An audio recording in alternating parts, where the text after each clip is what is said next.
بسم اللہ الرحمن الرحیم۔ السلام علیکم ناظرین، آپ دیکھ رہے ہیں نیوز اسٹوڈیو اور میں ہوں افتخار۔ درود و سلام ہو محمد اور آل محمد پر۔ ناظرین، اگر چینل پر نئے تو چینل کو سبسکرائب کر لیں، بیل آئیکن بھی پریس کر دیں۔ ناظرین، معاملات بہت سنجیدہ ہو گئے ہیں۔ سہیل آفریدی نے بھی دو ہاتھ کرنے کا فیصلہ کر لیا ہے۔ انہوں نے کہا کہ جو نوٹیفیکیشن وفاقی حکومت کی جانب سے جاری کیا گیا ہے، اگر 2 دن کے اندر نوٹیفیکیشن واپس نہ ہوا تو پھر قبائلیوں کا جرگہ بلایا جائے گا۔ اس کے بعد پورے صوبے کا جرگہ بلایا جائے گا۔ اب وہ نوٹیفیکیشن کیا تھا؟ بیسیکلی وزارت اطلاعات کی جانب سے نوٹیفیکیشن جاری کیا گیا۔ وادی تیرا آپریشن لوگوں کی نقل مکانی رضاکارانہ ہے، یعنی کہ کہا گیا کہ یہ رضاکارانہ طور پر ہے، یعنی حکومت کی جانب سے یا فوج کی جانب سے کوئی پریشر نہیں ہے کہ یہ لوگ خالی کریں اس جگہ کو۔ مقامی آبادی خود خوارج کی موجودگی پر تشویش کا اظہار کر رہی ہے۔ ڈپٹی کمشنر خیبر کے مطابق یہ مجوزہ رضاکارانہ نقل مکانی مقامی آبادی کی رائے اور خواہشات کی عکاسی کرتی ہے، جو ضلعی سطح پر منعقد ہونے والے نمائندہ جرگے کے ذریعے سامنے آئی ہے۔ یہ کہنا ہے عطا تارڑ کی جانب سے۔ ساتھ میں وفاقی حکومت کی جانب سے یہ بھی کہا گیا کہ وفاقی حکومت یا مسلح افواج نے وادی تیرا کو خالی کروانے کا کوئی حکم جاری نہیں کیا۔ دعوے بے بنیاد ہیں، بدنیتی پر مبنی اور مخصوص مقاصد کے تحت کیے جا رہے ہیں، جن کا مقصد عوام میں خوف و ہراس پھیلانا، سیکیورٹی اداروں کے خلاف غلط معلومات دینا اور ذاتی اور سیاسی مفادات کا حصول ہے۔ یہ وزارت اطلاعات کی جانب سے نوٹیفیکیشن آیا، جس کے بعد کل آپ کے سامنے میں رکھا کہ سہیل آفریدی نے مینگورہ کے اندر شدید خطاب کیا۔ انہوں نے وارننگ دی، 2 دن کا ٹائم دیا کہ اگر یہ نوٹیفیکیشن واپس نہ کیا گیا اور عوام کے سامنے حقیقت نہ رکھی گئی تو پھر جرگہ بلایا جائے گا۔ اب اس کے اوپر سہیل آفریدی کا کیا کہنا تھا؟ ان کا کہنا تھا، میں نے آج سے 2 دن کا وقت دیا، 2 روز میں یہ نوٹیفیکیشن واپس لے لے اور پختون قوم سے معافی مانگے۔ ساتھ میں مطالبہ معافی کا بھی کیا گیا ہے۔ اگر معافی نہیں مانگیں گے تو اتوار کے روز خیبر میں آفریدیوں کا جرگہ طلب کر لیا ہے۔ میں آفریدیوں کے سامنے بیٹھوں گا، اتوار کے روز جرگہ میں پورے خیبر پختونخوا کے پختونوں کا جرگہ بلاؤں گا۔ یہ بیت البقاء نہیں، یہ لیبارٹری نہیں، یہ لوگ بھیڑ بکریاں نہیں، یہ کیڑے مکوڑے نہیں کہ ہر کوئی آئے اور اپنے تجربے کرے۔ یہ کہنا تھا سہیل آفریدی کا۔ اس کے ساتھ ساتھ سہیل آفریدی کا یہ بھی کہنا ہے کہ جو نوٹیفیکیشن صبح نکلا ہے، میرے پاکستانیوں آپ کے علم میں ہونا چاہیے کہ یہ صوبائی حکومت اور اداروں کے درمیان، صوبائی حکومت اور وفاقی حکومت کے درمیان تصادم کا پروانہ ہے۔ یہ تصادم کا پروانہ انہوں نے جاری کیا ہوا ہے، کیونکہ جو تھوڑا بہت اعتماد ہمارے درمیان تھا وہ بھی اس کے بعد ختم ہو گیا ہے۔ اس کے علاوہ سہیل آفریدی کا یہ بھی کہنا تھا کہ اب جو بھی وفاق کے درمیان ہمارے درمیان معاملات ہوں گے وہ تحریری شکل میں ہوں گے، کوئی بھی چیز زبانی کلامی نہیں ہوگی، کیونکہ اس کے بعد یہ لوگ پیچھے ہٹ جاتے ہیں اور معاملات خراب ہوتے ہیں۔ یعنی سہیل آفریدی ہر لحاظ سے اس بات پر سنجیدہ ہو گئے، معاملات بگڑتے ہوئے نظر آتے ہیں۔ اب کل رات شفیع جان نے ٹیلی ویژن پروگرام کے اندر جو گفتگو کی ہے وہ بتا رہی ہے کہ اس وقت کیا ہونے جا رہا ہے۔ اس وقت سہیل آفریدی اور ان کی کابینہ وہ کیا سوچ رہے ہیں، وہ کیا چاہتے ہیں، کیا ارادہ کر کے بیٹھے ہوئے ہیں، وہ بھی میں آپ کے سامنے رکھتا ہوں۔ لیکن شفقت ایاز کا بیان ہے کہ آپ عوام کو حکومت کے ساتھ لڑوانا چاہتے ہیں۔ یعنی سہیل آفریدی اور کابینہ سمجھتی ہے کہ عوام اور حکومت کے درمیان لڑائی کے لیے یہ نوٹیفیکیشن جاری کیا گیا ہے۔ ایک طرف آپ خود یہاں آ کر پریس کانفرنس کرتے ہیں کہ آپریشن ہو رہا ہے اور ڈنکے کی چوٹ پر ہو رہا ہے، جبکہ دوسری طرف آپ نوٹیفیکیشن جاری کرتے ہیں کہ ہم نے ایسا کچھ نہیں کیا۔ اب یہ ان کا کہنا ہے کہ آپ خود اعتراف کرتے ہیں کہ یہاں پر آپریشن ہو رہا ہے اور پھر نوٹیفیکیشن جاری کر کے کہتے ہیں کہ آپریشن نہیں ہو رہا، تاکہ صوبائی حکومت اور عوام کے درمیان بے اعتمادی پھیلے۔ ساتھ میں جنید اکبر نے بھی واضح طور پر کہہ دیا کہ اگر گورنر راج لگایا گیا، اور یہ انہوں نے کیوں کہا، اس سے پہلے سہیل آفریدی کا کل کا بیان میں آپ کے سامنے رکھ چکا ہوں۔ سہیل آفریدی نے کہا کہ یا مجھے نائل کیا جائے گا، یا گورنر راج لگایا جائے گا، یا مجھے قتل کر دیا جائے گا۔ یہ 3 چیزیں انہوں نے کل کہیں۔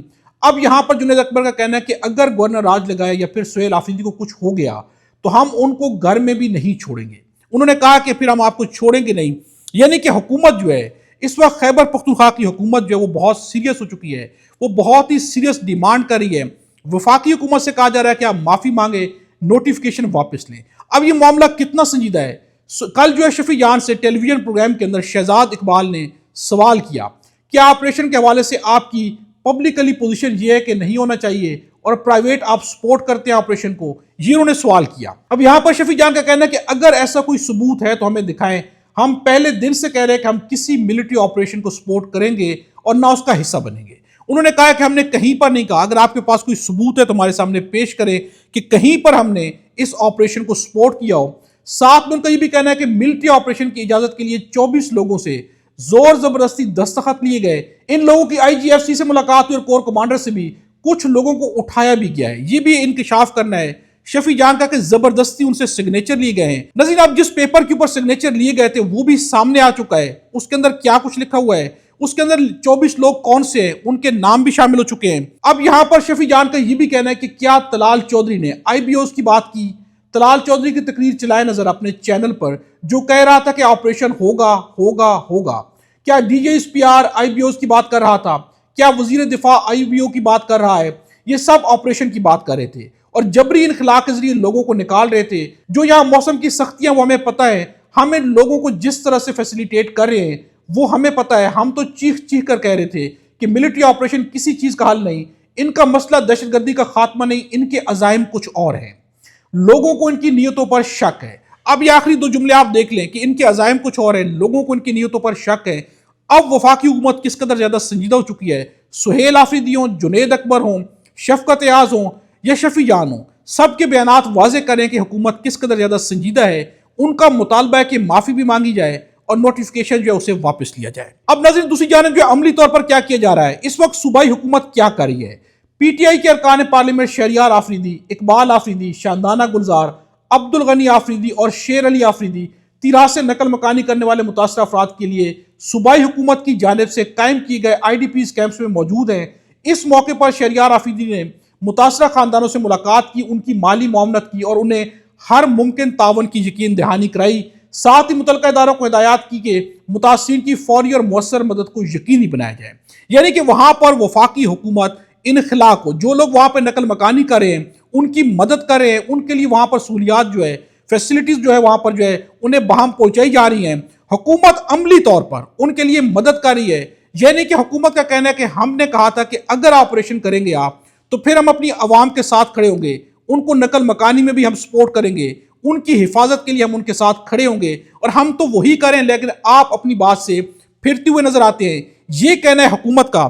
اس بات سے ناظرین اندازہ کر لیں کہ اس وقت حالات انتہائی سنجیدہ ہیں، یہ غیر سنجیدہ مسئلہ نہیں ہے۔ بشارت راجہ کا کہنا ہے کہ سہیل کی اٹھان بند کمروں میں نہیں ہوئی، اگر وہ چور دروازے سے آتا تو اس کا حشر پنجاب کی شعبدہ وزیر اعلیٰ کی طرح ہوتا۔ سہیل وطن کی مٹی میں رلنے کے بعد وہ تناور درخت بنا، جہاں جاتا ہے لوگ دیوانہ وار اس کی طرف لپکتے ہیں اور وہ محبت سمیٹ رہا ہے، اور یہی خوف نظام کو ہے کہ سہیل آفریدی عمران خان کے بعد جو ہے عوام کی محبت سمیٹ رہا ہے۔ اب جو بھی اختلافی مسائل ہیں نظیر، یہ مسائل بہت سنجیدہ ہیں، جب تک یہ مسائل کلیئر نہیں ہوں گے تو یقیناً عوام یہاں پر بہت ہی زیادہ بے اعتمادی کا شکار ہو جاتی ہے۔ اور سہیل آفریدی کا کہنا ہے کہ ہمارے خلاف پروپیگنڈا جان بوجھ کر کیا جا رہا ہے، اور ان کی جانب سے سہیل آفریدی نے واضح طور پر کہہ دیا کہ آپ کو نوٹیفیکیشن واپس لینا ہوگا اور 2 دن کے اندر آپ کو معافی بھی مانگنا ہوگی، نہیں تو پھر جرگہ بلا کر دودھ کا دودھ پانی کا پانی کیا جائے گا، یعنی پھر 2 ہاتھ کی جائیں گے۔ سہیل آفریدی نے آستینیں چڑھا لی ہیں۔ نظیر اب دوسری جانب سے جواب بھی آیا ہے، منیف فاروق کا کہنا ہے کہ اگر آپ نے اسٹیبلشمنٹ فوج سے لڑائی لڑنی ہے تو چیف آف آرمی سٹاف اور چیف آف ڈیفینس فورسز اب 2030 کے آخر تک موجود ہیں۔ اگر آپ کے پاس عوامی طاقت اتنی ہے کہ آپ انقلاب لانا چاہتے ہیں تو آپ لے آئیں، انقلاب کہ سارے لوگ آپ کے آگے دوڑ جائیں۔ یہ کہنا ہے منیف فاروق کا کہ آپ پھر انقلاب لانا چاہتے ہیں تو لے آئیں، نہیں تو پھر آپ کو جھکنا پڑے گا، چونکہ سی ڈی ایف جو ہے 2030 تک آپ کے اوپر موجود ہے۔ نظیر اب تک کے لیے اتنا ہی ہے، اگلی ویڈیو میں آپ سے دوبارہ ملاقات ہوگی۔ خدا ہم سب کو اور ہمارے وطن پاکستان کو اپنی زبان میں رکھے۔